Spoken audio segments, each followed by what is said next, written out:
বাজি ধরে বলতে পারি পটলের এই নতুন রেসিপি একদিন খেলে 10 দিন মুখের স্বাদ লেগে থাকবে। এভাবে একবার হলো পটল রান্না করে দেখতে পারেন ইউনিকভাবে। নমস্কার বন্ধুরা, অমৃতাদি কুকিং চ্যানেলে সবাইকে স্বাগত জানিয়ে আবারও হাজির হয়েছি।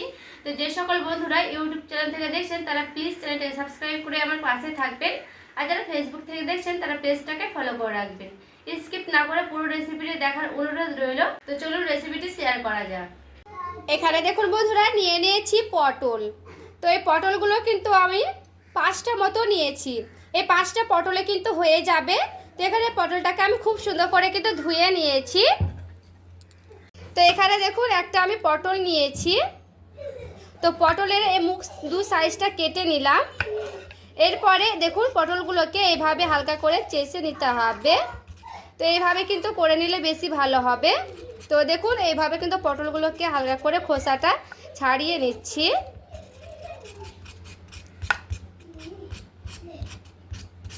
আর এখানে দেখুন একটা কিন্তু খুব সুন্দর করে করানো হয়ে গেছে, দেখুন দেখতে কতটা সুন্দর লাগছে। এটা দেখুন আমি করে নিচ্ছি, আবারও ওইভাবেই কিন্তু করে নেব। তো সবগুলোই পটল কিন্তু ওইভাবেই করে নিতে হবে। এখানে দেখুন বন্ধুরা খুব সুন্দর করে কিন্তু আমি ছিলে নিয়েছি খোসাগুলোকে। এখানে দেখুন আমি একটা কড়াই বসিয়ে নিয়েছি, কড়াইয়ে দিয়ে দিচ্ছি অল্প করে জল। পরে সেই 5টা পটলগুলো আমি দিয়ে দিলাম, হালকা করে ভাপে নেব তার জন্য। এখানে দেখুন আমার 1 পিস মাছ ছিল ফ্রিজে, তার জন্য কিন্তু এই 1 পিস মাছটা আমি দিয়ে দিলাম সেই পটলের সঙ্গে। তো খুব ভালো মতো করে একটু ফুটিয়ে নেব। তো দিয়ে দিচ্ছি ঢাকা, ঢাকা দিয়ে রেখে দিলাম। এরপরে আমি ঢাকনাটা উঠিয়ে নিচ্ছি। তো এইভাবে পটলটাকে দেখুন হালকা করে এইভাবে উল্টে পাল্টে নিতে হবে।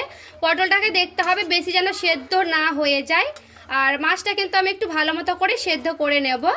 তো এইভাবে দেখুন আবারও পটলটা একটু উল্টে পাল্টে নিয়ে এবারে আবারও দিয়ে দিচ্ছি ঢাকা।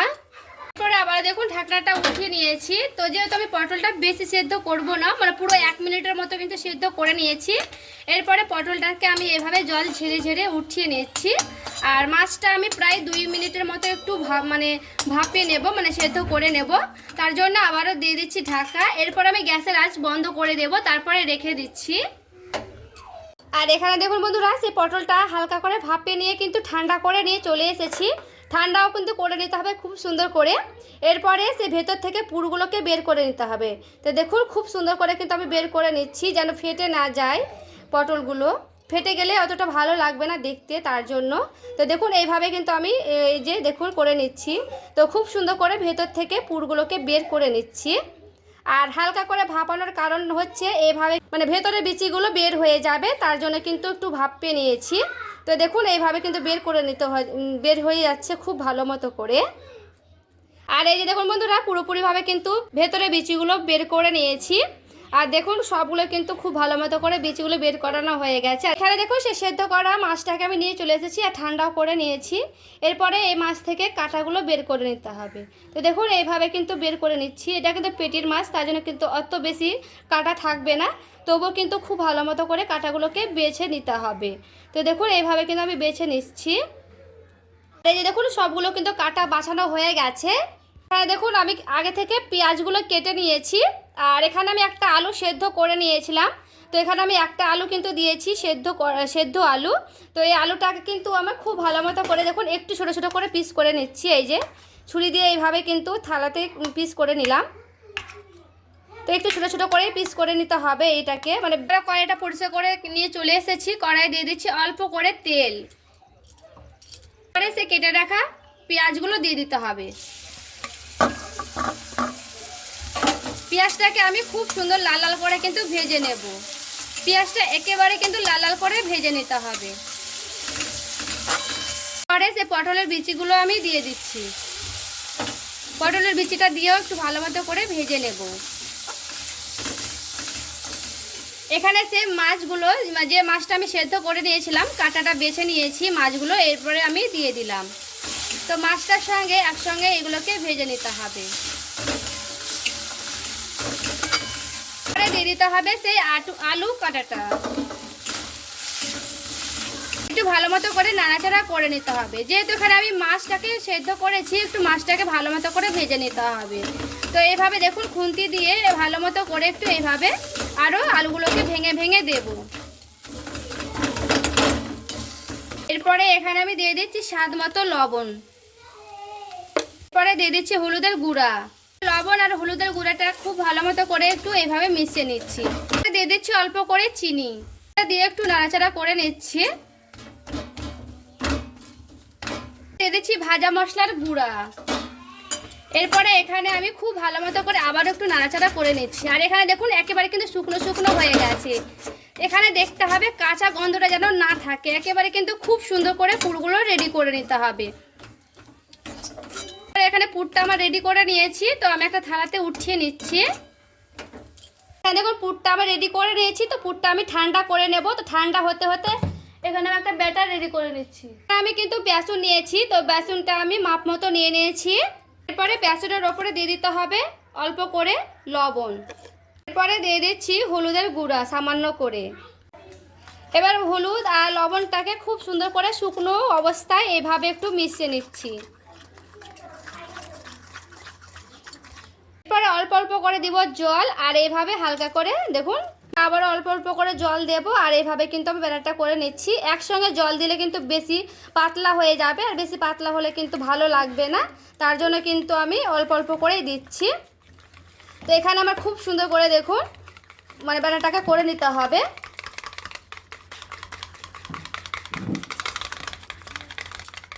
আরও ক্রিস্পি করার জন্য পাকোড়াগুলো ক্রিস্পি হবে, তার জন্য দিয়ে দিচ্ছি কর্নফ্লাওয়ার 1 চামচের মতো। এবার কর্নফ্লাওয়ারটা দিয়ে খুব সুন্দর করে আবারও একটু এইভাবে হ্যান্ডেলের সাহায্যে আমি মিশিয়ে নিচ্ছি। তো ব্যাটারটা কিন্তু আমার এইভাবেই করে নিতে হবে, খুব একটা পাতলা আমি করব না, এরকম একটু ঘনত্ব রাখবো ব্যাটারটা। দেখুন দিয়ে দিচ্ছি কালো জিরে, কালো জিরেটা দিয়েও খুব ভালো মতো করে এইভাবে একটু মিশিয়ে নিচ্ছি। তো ব্যাটারটা আমার কিন্তু এখানে পুরোপুরিভাবে রেডি হয়ে গেছে। দেখুন এরকমই কিন্তু ঘন রাখতে হবে, যেহেতু ওখানে পটল দিয়ে তৈরি করব, তার জন্য কিন্তু মানে ব্যাটারটা একটু ঘনই রাখতে হবে, পাতলা করা যাবে না। তো পুরোপুরিভাবে কিন্তু এটা রেডি হয়ে গেছে, এটা আমি সাইডে সরিয়ে রেখে দিচ্ছি। আর এই যে দেখুন বন্ধুরা পুরটা কিন্তু আমার পুরোপুরি ঠান্ডা হয়ে গেছে। আর এই যে দেখুন পটলটা দেখুন এইভাবে আমি ঢুকিয়ে নিচ্ছি। একটু সময় লাগলেও কিন্তু এইভাবে ঢুকে নেওয়ার চেষ্টা করতে হবে, মানে যেন পুরোপুরিভাবে থেসে থেসে পুরগুলো ঢুকে নিয়ে যায়। তো আমি কিন্তু এই 5টা পটল দিয়ে কিন্তু এই পুরটি সবদিকেই ভরে নেব, যেহেতু যত পুর হবে তত কিন্তু বেশি খেতে ভালো লাগবে।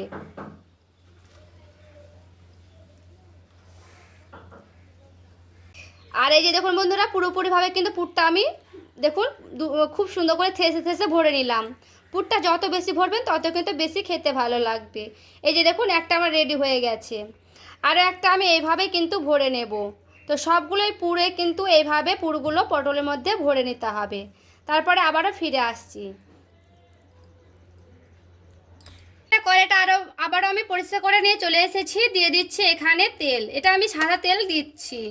তেলটা একটু বেশি লাগবে, তো তেলটা আমার খুব ভালো করে গরম করে নিতে হবে। দেখুন তেলটা কিন্তু খুবই ধোঁয়া ওঠা গরম করতে হবে, দেখে বুঝতে পারছেন তেলটা কিন্তু খুব সুন্দর ধোঁয়া ওঠা গরম হয়ে গেছে। এই যে দেখুন সবগুলো পুরো কিন্তু আমার ভরে নিয়েছি, রেডি করে নিয়েছি। আর এই যে নিয়েছি ব্যাটারটাকে নিয়ে এইভাবে পটলেরটাকে দিয়ে, আর এই যে দেখুন খুব সুন্দর করে কিন্তু এইভাবে গোটাটাই পটলের মধ্যে লাগিয়ে নিতে হবে। এইভাবে দেখুন কতটা সুন্দর কিন্তু লাগছে, দেখে বুঝতে পারছেন। এইভাবে কিন্তু একেবারে কিন্তু লাগিয়ে নিতে হবে। এরপরে এইভাবে লাগিয়ে নিয়ে দিয়ে দিতে হবে তেলে। তো চলুন এইভাবে কিন্তু আমি তেলে দিয়ে দেব। এরপর আমি গ্যাসের আঁচটাকে একেবারে কিন্তু কমিয়ে দিলাম। তেলটা অবশ্যই গরম করে দিয়ে গ্যাসের আঁচ কমিয়ে দিতে হবে। তো এইভাবে কিন্তু দিয়ে দিতে হবে সবগুলোই পটল। এখানে আমার সবগুলোই পটল কিন্তু হবে না, 2 ব্যাচে কিন্তু আমি ভেজে নেব। তো এই যে দেখুন এইভাবে কিন্তু আমি দিয়ে দিচ্ছি। আর গ্যাসের আঁচ অবশ্যই করে কিন্তু কমিয়ে দিতে হবে। তো কমিয়ে কমিয়ে কিন্তু ভেজে নিতে হবে খুব সুন্দর করে। আর এই দেখুন বন্ধুরা 1 পিঠ হয়ে গেলে হালকা করে কিন্তু এইভাবে উল্টে নিতে হবে। তো দেখুন আমি কিন্তু এইভাবে হালকা করে উল্টে নিচ্ছি। আর দেখে বুঝতে পারছেন গ্যাসের আঁচ কমিয়ে কমিয়ে ভাজলে কিন্তু একেবারে কিন্তু ভিতরটা মুচমুচে হবে, ক্রিস্পি ক্রিস্পি হবে। তো এইভাবে কিন্তু আবারও আমি গ্যাসের আঁচ কমিয়ে দিয়ে কিন্তু এইভাবে ভেজে নিচ্ছি। আর এই যে দেখুন বন্ধুরা 2 পিঠ আমার খুব সুন্দর করে কিন্তু ভাজানো হয়ে গেছে, দেখে বুঝতেই পারছেন। আর এই যে দেখুন এই পটলটা কেমন লাগছে, দেখুন লেগ পিসের মতো লাগছে। এরপরে 2 পিসটা খুব ভালো মতো করে একেবারে ক্রিস্পি ক্রিস্পি করে ভেজে নিয়েছি। এরপর আমি উঠিয়ে নিচ্ছি। দেখুন এইভাবে তেল ঝেড়ে ঝেড়ে উঠিয়ে নিতে হবে। একেবারে কিন্তু মুচমুচে করে ভেজে নিতে হবে, তারপরে কিন্তু উঠিয়ে নিলাম। তো দেখুন এইভাবে আবার আমি ভেজে নিচ্ছি।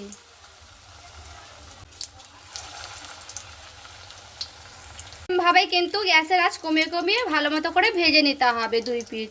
আর এই যে দেখুন বন্ধুরা 2 পিঠ খুব সুন্দর করে কিন্তু ভেজে নেওয়া হয়ে গেছে। এই যে দেখুন এটা কিন্তু আমি খুব ভালো মতো করে ভেজে নিয়েছি মুচমুচে করে। এরপরে আমি এইগুলোকে উঠিয়ে নিচ্ছি। এই যে দেখুন বন্ধুরা পটলের পাকোড়াগুলো দেখতে কতটা সুন্দর হয়েছে। আর এই যে দেখুন বন্ধুরা বেসনগুলো কিন্তু গড়ে গেছে, তার জন্য দেখুন পটলের সঙ্গে এটা হয়ে গেছে লেগ পিস। দেখুন একেবারে কিন্তু লেগ পিসের মতো লাগছে দেখতে। কেমন লাগছে আপনাদের অবশ্যই আমাকে কমেন্ট করে জানাবেন। এটা কিন্তু একেবারে লেগ পিস হয়ে গেছে, চিকেন লেগ পিস। তো আজকের এই পকোড়াগুলো কেমন লেগেছে অবশ্যই আমাকে কমেন্ট করে জানাবেন। আমি একটা ভেঙে একটা কেটেও দেখাচ্ছি। দেখুন এই যে দেখুন আমি একটা কেটে দেখাচ্ছি কতটা ক্রিস্পি হয়েছে। দেখুন একেবারে মুচমুচ মুচমুচ করছে। আর এই যে দেখুন পুরে কিন্তু ঠাসা রয়েছে। দেখুন দেখতে কতটা সুন্দর লাগছে, পুরে ঠাসা আর একেবারে কিন্তু ক্রিস্পি ক্রিস্পি হয়েছে। আমি যেহেতু কিন্তু আগে থেকে পটলগুলো ভাপে নিয়েছি তাই জন্য কিন্তু পটলটা পুরোপুরিভাবে কিন্তু সেদ্ধ হয়ে গেছে। ভালো লেগে থাকলে প্লিজ লাইক করবেন, চ্যানেলটাকে সাবস্ক্রাইব করে আমার পাশেই থাকবেন। দেখা হচ্ছে আরও একটি রেসিপির সঙ্গে। সবাই ভালো থাকবেন, সুস্থ থাকবেন।